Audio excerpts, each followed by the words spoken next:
Well, welcome Tech Divas and Allies. We are here with Cathy Derksen. She is the founder of Inspired Tenacity. Now, Cathy is a wealth and success coach, and she's a four-time, about to be five-time, who knows, maybe six-time Amazon best-selling author and international speaker. She talks about helping women tap into their greatness. And we sure know we got a lot of greatness in our Tech Divas. And she reiterates the importance of creating lives that fill us with joy. Her mission is to create a cycle of wealth and success among women all around the world based on that joy. She has a combination of intuition and world-class training. She's helped hundreds of women transform their lives, and she has a knack for taking complex concepts into practical lessons that can pave the way for their clients to shift deeply rooted beliefs about success, money, identity. Get to those things that are holding you back, those limiting beliefs that you hear me talk about all the time, both internally and externally, and connect to your true purpose. So we are definitely excited to hear from Cathy today. We're going to talk about a few different things with Cathy, as well as understand her journey, hear how this great work she does applies to the tech diva world, to women in tech, and her mission. So thanks for coming on the show, Cathy. Thank you for having me. I'm excited to be here with the tech ladies. Yes, absolutely. So tell us a little more about your journey and yourself. You've had a lot of experience. I just packed it in there. What did we miss? Tell us more about yourself. Yeah, well, one thing I guess to look at the ladies in tech and sciences, I consider myself, I've actually been a biologist since birth. Ever since I was a tiny kid, I would always be collecting creatures, and I was always fascinated with life and the magic that I feel is like behind life itself. And so I actually ended up, my original education and degree is in biology and genetics. And I'd actually spent 25 years working in medical genetics, analyzing human chromosomes, doing diagnostic work. So my title was cytogenetic technologist. If you want to really get a tongue twister, throw that one in a few times. And that was from the late 80s into the 2000s. And that was right when genetics was evolving into genomics. And there was a lot of huge tech changes, and just the whole world of genetics and genomics was exploding at that time. So I always loved biology and genetics, but I got to a time in my life about 10 years ago, and I found myself needing to just end my 25-year marriage. It had gone sideways, it had become quite abusive, and I just realized, I stopped at one moment and realized that it was killing me. And I had two young kids at that time. They were just in their early teens. And, we quite often say, oh, we'll stay together for the kids. And I realized, what kind of role model am I being? That this is the marriage my kids are seeing as an example, that this is the grown-up life they're seeing as an example. So I realized that I just needed to make a huge change. So I walked away from that marriage, took the kids with me, got my own place, started out all over. And in the midst of all that, I also stopped and recognized that my job, so at that time I was working as my cytogenetic technologist in a hospital setting. And I recognized as well that job, the environment I was working in, was extremely toxic. Very stressful. I mean, it wasn't the work that was stressful. I loved the work and the analysis. It was the people and the politics, and just the environment was so toxic and stressful. I thought, I don't need this either. And so I got to a point and I thought, reflected and thought, okay, what do I need to do next? And my gut really told me that women need me to help them. And of course, working in a lab setting you don't see a lot of people. And I realized I'm a people person. I need to be of direct contact with people and of service to people. And again, at that point, going through divorce, and I had a lot of my friends were going through divorce, and realized that so many women were finding themselves on their own for the first time, often with kids and selling the house, big changes, but they didn't have the understanding or the knowledge or the support financially to really make good choices to go forward. So that's what steered me. I then actually changed my career completely and went into financial planning. So, of course, as many of you might know, financial planning is another thing that requires a lot of education, a lot of training, a lot of exams. And after years in university, I'm good at exams, so that was helpful. And for 10 years doing that, I felt that I was making an impact on certain people, but recognized that I wasn't having the impact and really changing people's lives with this understanding of their finances that I was hoping for. And of course, working in big corporations, you kind of realize that you're really just pushing products and pushing their agenda and not having the impact that I had really hoped to create becoming a financial planner. So thus was born Inspired Tenacity. And so Well, in my mind, quickly, before you go on too far, I'm interested. What would be your biggest word of advice? Because there's two ways in which you were stuck that we just heard. One, stuck in a marriage or stuck in an perhaps abusive relationship, and being stuck in your career. So for both of those, what is your best word of advice for our listeners out there on taking the action, moving out of that, and getting away from those situations? I think we can all benefit from that. I think the first step is really getting to that point where you acknowledge where you're at.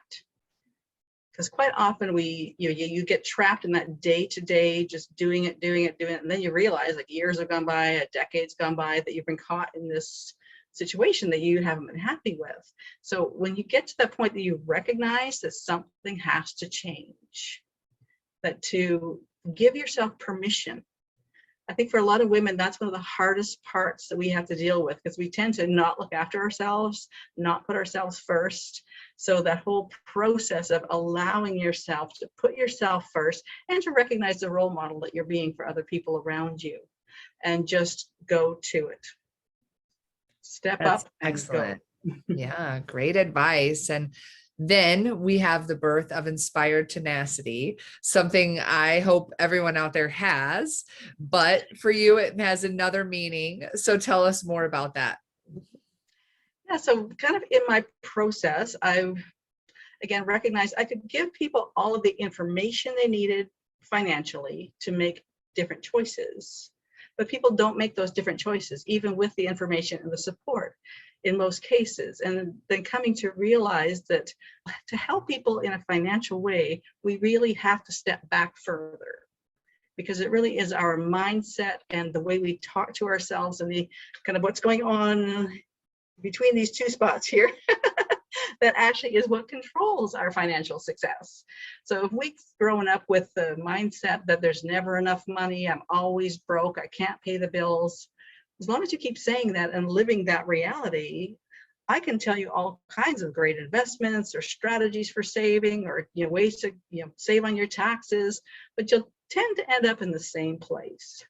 So that's really what started steering me away from my corporate job as a financial planner and into a position of my own making, where I can fine tune how I teach and what I teach. And of course, finances is always part of everything in our life. But now I can back it up, those other steps, and say, okay, let's look at what you're talking to yourself with. Let's look at your mindset. Let's look at the image you have of what is success. Where do you think you can be? Because again, we tend to have those stories that have been put in our heads since we were little kids about what we can do. And so I chose the name Inspired Tenacity because in my mind, first we need that inspiration that we need to make a big change, but then you need that tenacity to just keep doing it. And then courage fits in the middle there, where the inspiration, the courage to take that leap of faith, and then the tenacity to just keep going. So that's where that name came from. And it's funny, in my years working in sciences, here in Vancouver at the Science World, we have an annual event called Wonder Women, where they bring together a group of mentor women working in all sorts of different science and tech fields. And they tell their story, and then people ask questions and that sort of thing. When I first moved out of genetics, and I was one of the guests there, I assumed most of the questions I would get would be around science or technology and genetics. But instead, most of the questions I got were women asking, how did you do that? How did you change your life? How did you go from this career to that career? So I realized so many women were asking that question. How do I change the path I'm on? How do I change the situation I'm in? And again, going back to women in science and tech, I find it's a huge question, because so many of us were brought up with that whole, again, our mindset around how do we build to success. We do well in high school, we go to university, we get a degree, maybe a master's or a PhD, and it's kind of this path that we're told we need to follow. And so many of the women that I talk to, they say we're finishing a PhD, but then realizing they didn't actually really like the direction they were going in that career, but they felt so trapped in it because they'd spent so much time and money and the people around them, of course, well, you've done all this time, you've done all this work, you have to follow that path. So that I found that women in science and tech just kept asking that question, how do I change the path I'm on? So again, that really reinforced to me that this is a needed story. It's a needed support system. So really that's what I'm supplying now in my new business, is I'm creating that community and that support for women to come together to first allow themselves to reflect and think, okay, what do I actually really want to be doing right now? What excites me? What brings me joy? What makes me, just excited to get up in the morning and share with other people and do things? So first to think about what that is, then to allow yourself to move towards that. And it is a process. And I mean, I will not deny that making a big change takes a lot of work and time, but it's worth it. And to be in a position where you are excited and that you're feeling like you are living in you're using your talents, you're using your gifts, you're using those things that you're sharing with the world. Because that's the other side that I think so many of us are playing small. We get that job, we get that safe spot where we're doing okay. And even though we're not really thrilled about it, we're staying safe, we're staying in that little box. Whereas if we allow ourselves to step into something that actually excites us, like with the work you're doing. So you've got your career, you've got your other things, but you're adding on to with these other projects that inspire you and excite you and help you connect with a bigger world. And you're sharing so many of your skills and you're bringing other people together that are sharing theirs as well. So you're a perfect example as someone who has brought in those gifts, and you might make a huge career change or not, but you're doing those things that make you excited. So yes, absolutely. Congratulations to you. Thank you. That's very kind of you. I really appreciate that, of course, of recognizing that and seeing that. And I want to take this a step further and break this down into usable things for women, because you just packed a lot in there, and it's Yes. it comes at you like, okay. And yes, I see you. I hear you, Cathy. I'm ready to start. And so what are some easy things they can do as women in tech to assess the reality of where they're at, to understand this greater mission? Because I'll say, for me, as an example that you just gave, I became very clear on my mission to spark success by leading and serving as a working example. So I lead by day, leading an engineering team in a Fortune 100 tech company, and then I serve women at night. So it's a very clear mission that I've laid out for myself, which I think is a lot of what you do, Inspire Tenacity, helping people figure out what that is. But do you want to take a few minutes and try to break down some of the key concepts into usable things that people could do? Let's just say they're feeling stuck at where they're at, or they're not feeling like they're getting anywhere. Maybe they're just treading water, and how you can give them some advice.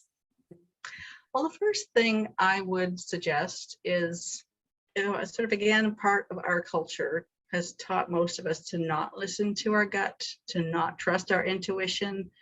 But as women, and I assume men as well, I can't speak for them, but I know a lot of us, we do have that intuition. We have an inner knowing that we often don't trust. And we stick to that, oh, but I have to do this because this is what I started. So the first thing is that to trust your gut.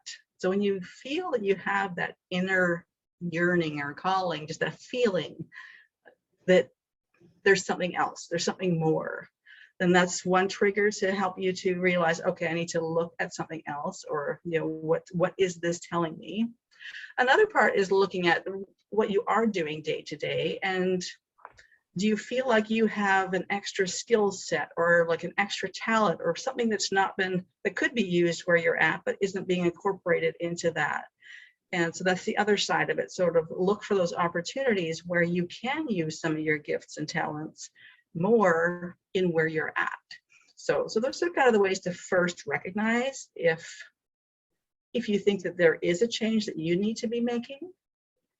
And I would always say the first step is to reach out to someone who you trust and who you, either someone who's doing the kind of work that you think you'd like to do, or someone that you feel has been a good mentor for you, someone that you think will listen to what you say and then help you connect with the next step.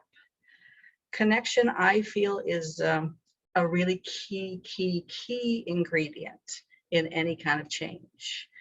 I mean, what's that line I've heard, that you can't become yourself by yourself?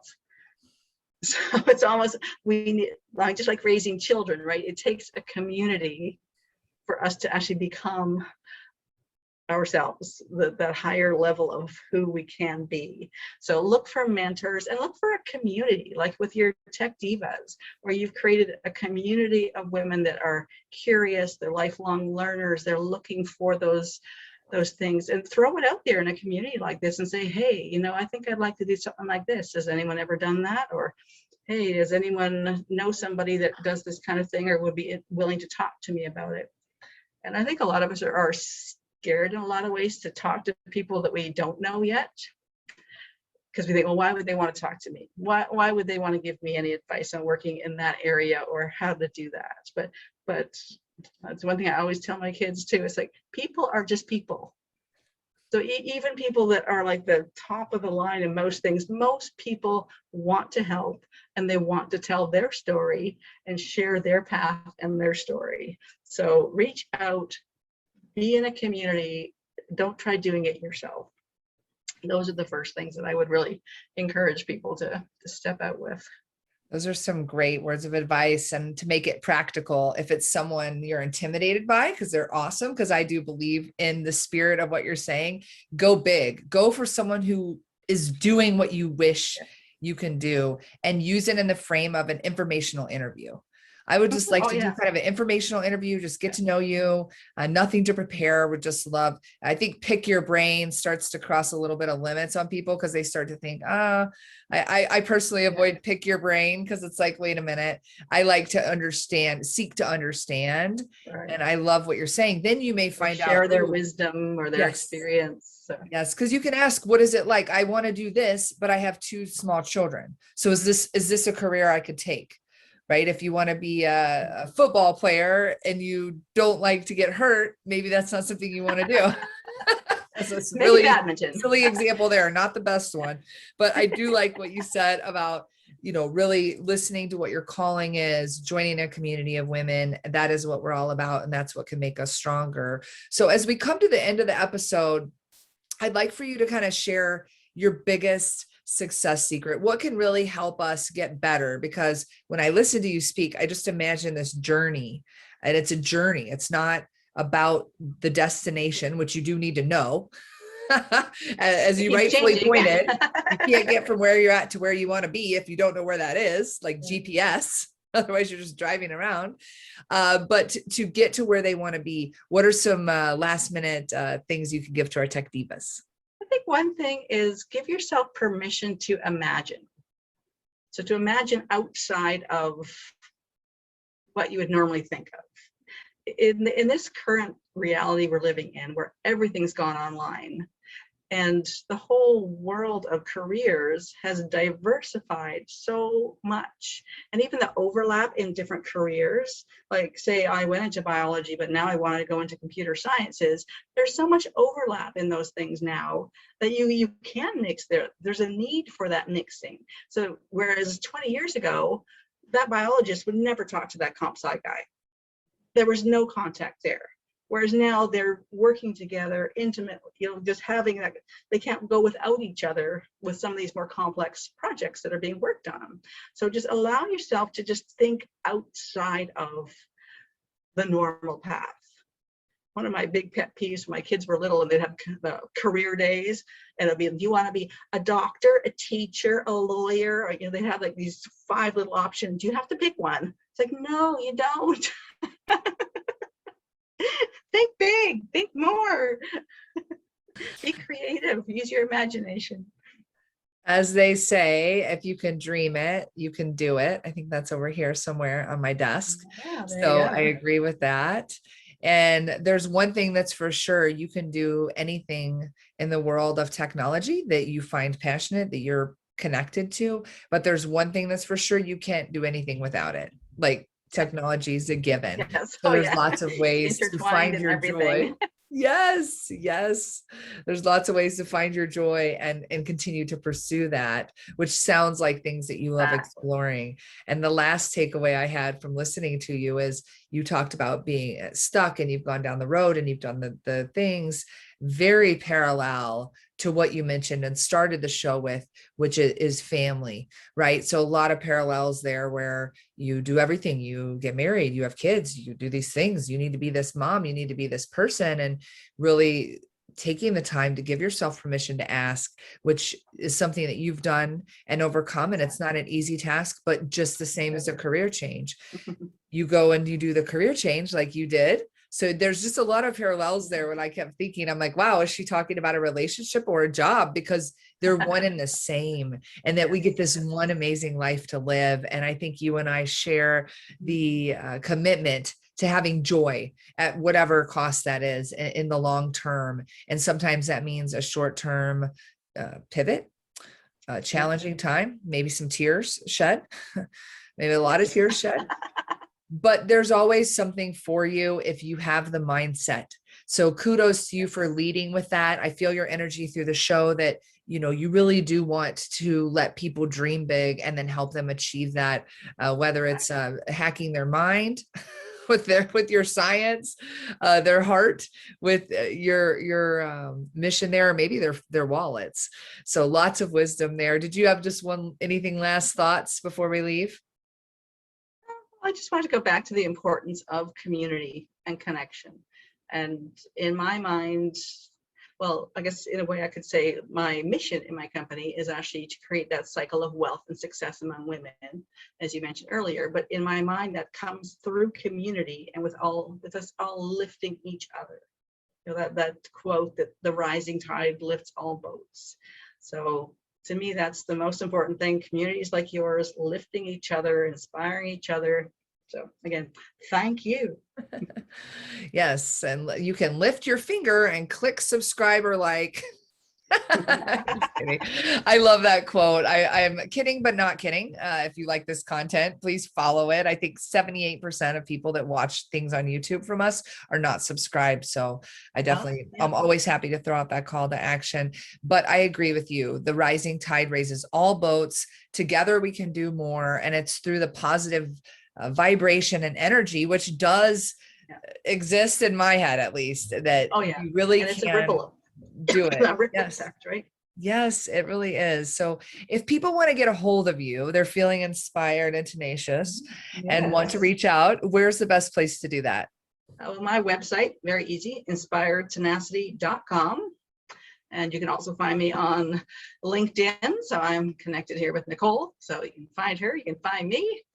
And so my website's the easiest one. So just inspiredtenacity.com. And I've got a few of my programs listed there, starting from just the kind of get started, how do I do this thing, right up to, okay, we're together for 6 months. Let's really dig into this. So lots going on, lots of community coming together. So come on over. Great. Well, we'll include all that in our blog, and in our show notes is the link to that. So thank you again for coming on the show and for inspiring us all today. I appreciate everything you said about community, and I am here for it. And I appreciate you being here for the Tech Divas as well, because we can get 1% better. Someone is listening to this and it's giving them that kick, saying, you can do it. You have permission to do it. You can dream it. You can do it. And we believe in you. So thank you for that. Perfect. Thank you. All right. Bye, Cathy. Bye.